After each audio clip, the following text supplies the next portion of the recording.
Hello everyone, welcome to Webology Learn for Good. I'm Aakash Biswas and let's get started with CSS tutorial 10. So in this tutorial we're going to look at tables. Now you are already familiar with tables and the table element in HTML, and if you haven't done HTML, do check out my complete playlist on learning HTML. Okay, and if you have done HTML, you should be knowing about tables and how you can use the table element to create tables in HTML. And this tutorial is going to be mainly focused on how to beautify the tables in HTML using CSS. Okay, how to visually make them more appealing, make them look more good in our websites and our web pages. So the collapse table borders.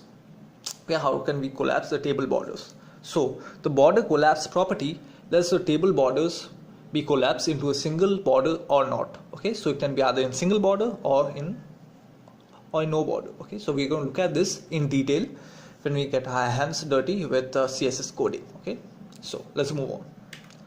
Table width and height. So width and height of a table are defined by the width and height properties. Okay, we have already seen the width and height properties, and with the width and height properties we can define the table height and the width. Okay, so height of a table row or table column, etc., and the width, how to make them bigger, smaller, etc. Okay, so the horizontal alignment. The text align property says the horizontal alignment like left, right or center of the content in table header and table data.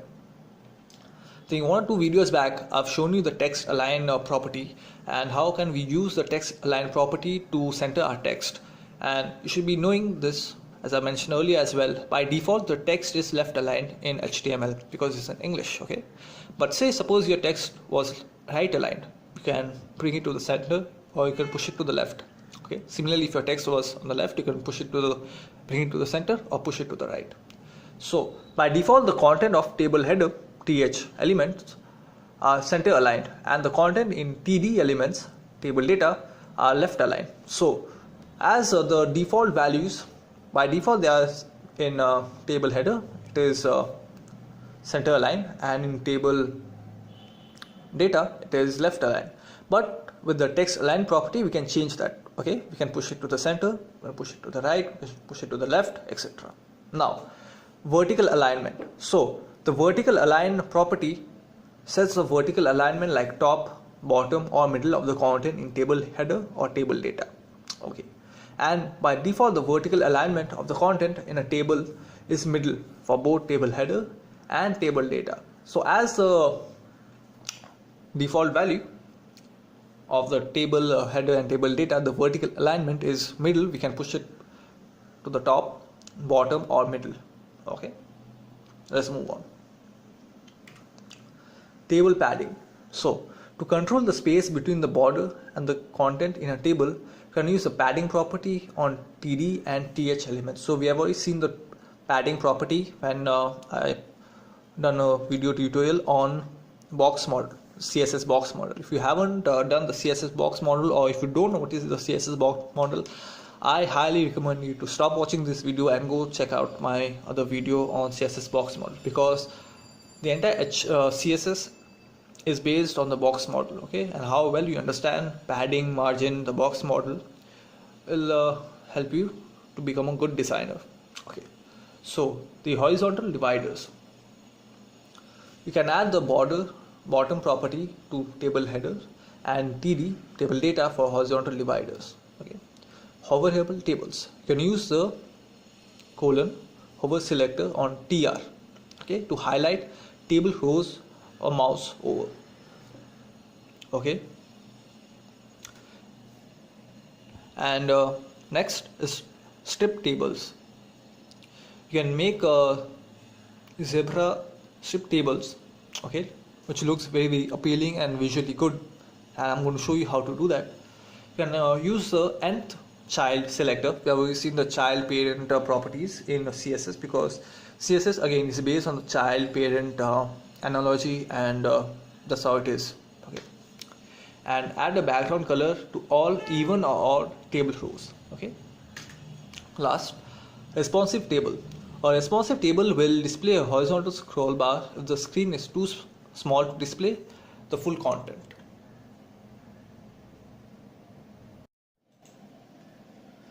So here I have a notepad open, and now I'm going to show you how you can make your tables look more professional and look more make it more visually appealing to the visitor. So we're going to look at first the border collapse property. So here I have a simple table that I've created. Okay, and here it's the output. If I can zoom in, be much clear. Okay, here's the data. Now I'm going to use CSS properties and values to make this dull looking table more attractive and beautiful. Okay, so let's see how to do that. Now, maybe already knowing this, that in order to add a border to the table, we can use the border property, and I can define the pixel, the size of the border can be 1 pixel for showing purposes, and it's going to be solid, the type.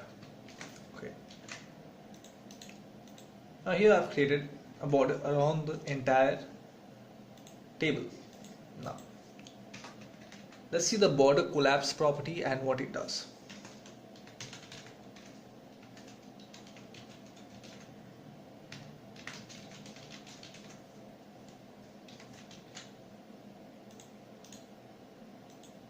Okay, you see a difference over here.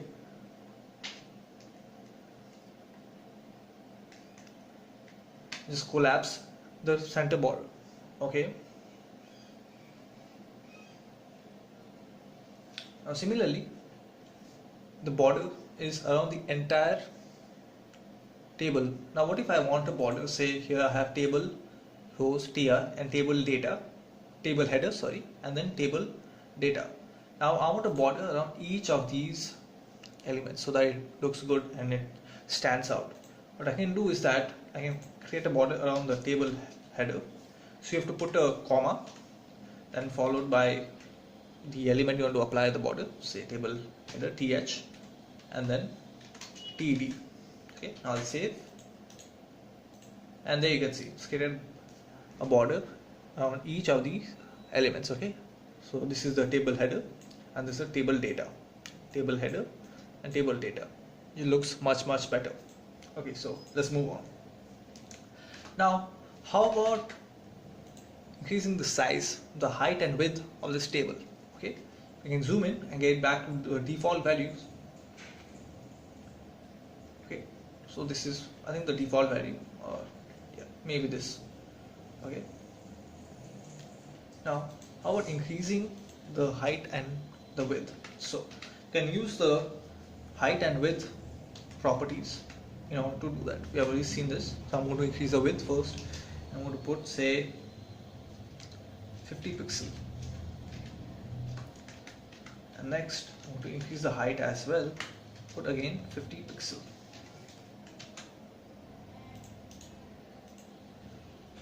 It has increased the height but not much of a width. So how about increasing the width, say, by 500 pixel? Oh, so that is big. Okay, so I'll just leave it like that, just zoom in so it becomes clear. Okay, so you can increase the height and width of the table, and the table with the height and width properties. Now, similarly, if you just wanted to increase the height and width, just say the table header of just the header but not the table data, what you can do is that instead of having this over here, I'll just leave it there. Let's create another, the th selector, and apply the width property, and let's see what happens. Okay, so I want 300 pixel.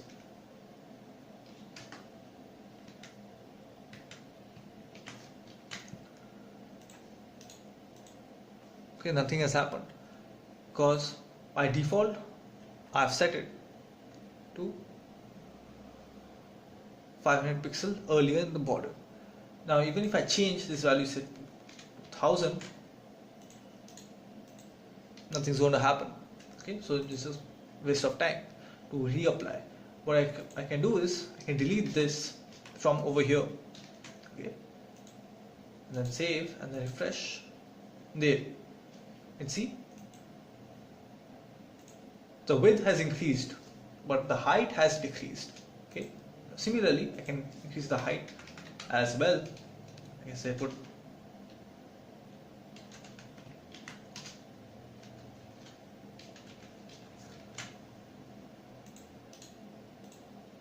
oh, that is way too big, so just keep to maybe 50.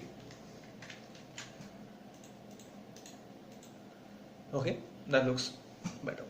So this is how you can apply the width and height property to the table header and the table data individually. Similarly, I can remove the table header and apply it to table data, and let's see what happens. There, the table data, so this is the table data, this much. The height has increased, similarly the width. Okay, now I'll create table header again, because I'm going to show you how to align the text in the table data and the table header selectors.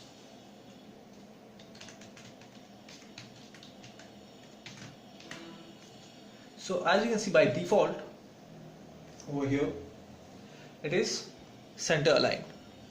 Okay,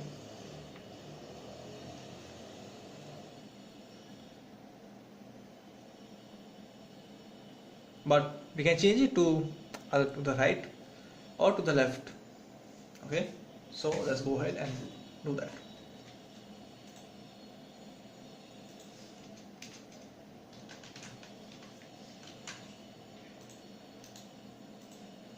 Okay, let's come to the right. Now I can push it to the left as well. Let's come to the left. Similarly, I can change the text, this is in table data, to the center if I want. The text align property.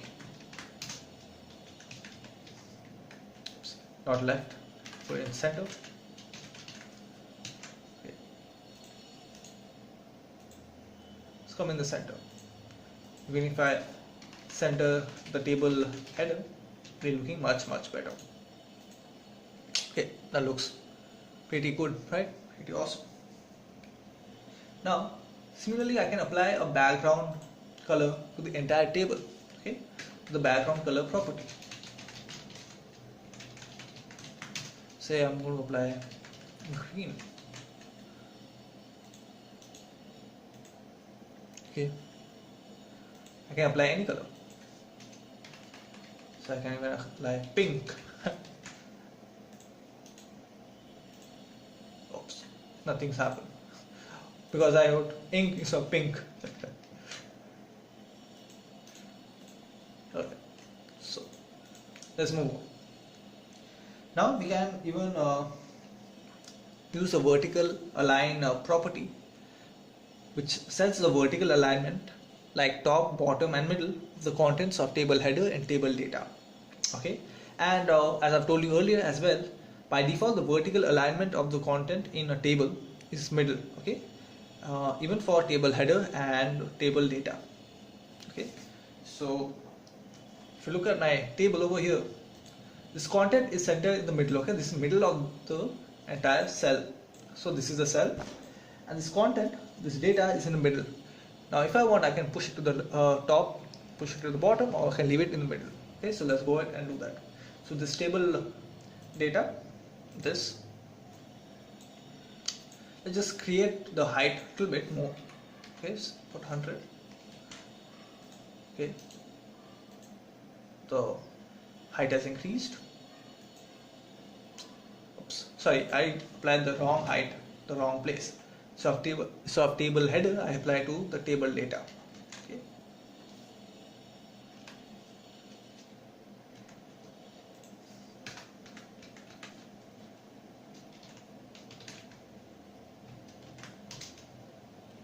Say 40 pixel.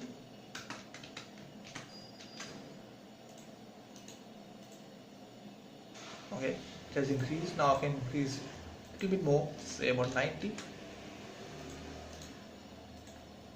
Okay, now let's use the vertical alignment property to push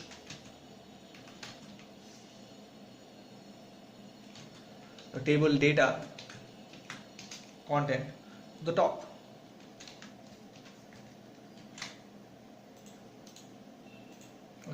come to the top. Similarly, I can push it to the bottom.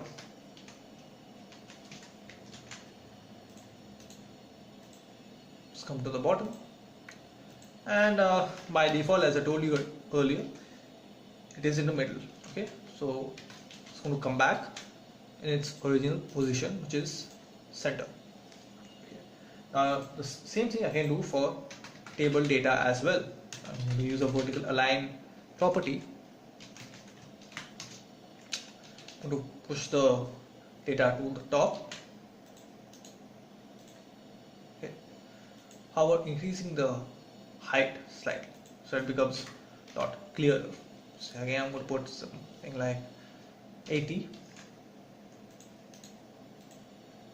Okay, it has come to the top. Okay, now if I bring it back to the middle and redo and re-show you, it's going to be a lot clearer. Okay, by default this is in middle, but now I can push it to the top as well. Okay, it's come to the top. Now I can bring it back to bottom.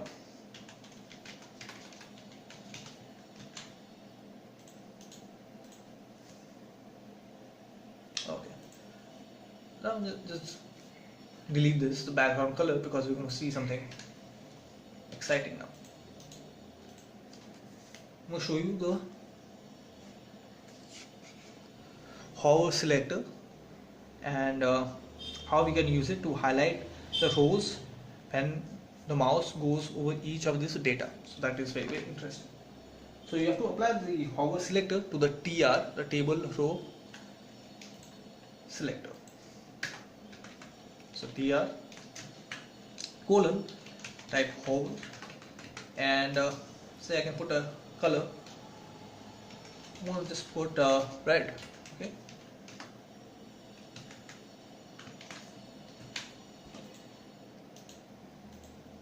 See, I'm hovering my mouse over table data, the color is changing to red. The table row color is table data, so sorry, this was table head, this is table data, again table data, now table head, table data, the color is changing. Now this color I can change it to anything I want, say even yellow. See, it's come to yellow, or you want to say violet.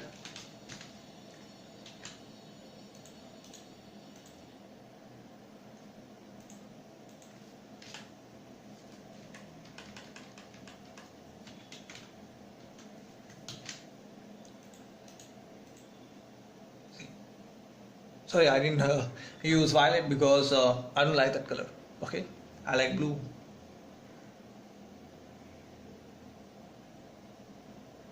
Okay, so I'm hovering my mouse and it's changing the color. So that's it for this video tutorial. Hope you guys have liked watching this video, and if you liked, do like, gives us hit the thumbs up button. That'll be good for me. I'll know that if you appreciate this video. Do comment if you have any comments, suggestions, queries, etc. Do leave a comment and I'll reply back. Do share this video with your friends, with your neighbors, whomever you like, and do subscribe.